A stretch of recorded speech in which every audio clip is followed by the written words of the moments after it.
တော်နေမရဘူးလုံးဝအကွဲမန်လေးထဲမှာတော့ဘယ်လိုနေလဲမသိဘူးပဲ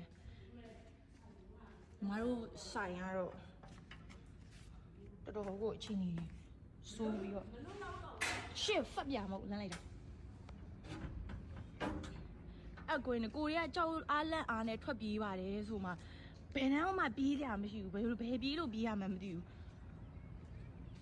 ဒီကြီးတွေလည်းပြေးမယ်ဘယ်လိုခုံဆင်းရတော့မှလို့ပြေးရမှာလို့နဲ့ဟိုဘက်ကြည့်လိုက်တော့တရားအဟောင်းကြီးရပါပြိုကြတရားအစ်စ်ကတော့ဘာမှမဖြစ်တော့ဘူးဆိုင်မှာစားနေတဲ့ဧည့်သည်ကြီးလည်းအမှမောက်ပြီးတော့နေရတယ်မန်လေးတွေတခြားနေရာတွေတော့ဘယ်လိုလဲမသိဘူးတရားကြီးကတော့ကျိုးသွားတယ်ဆိုင်မှာဟိုဘက်မှာလည်းဖျားတွေလည်းပြုတ်ကြမြေကြီးတွေဘယ်လောက်တောင်အပ်သွားလဲ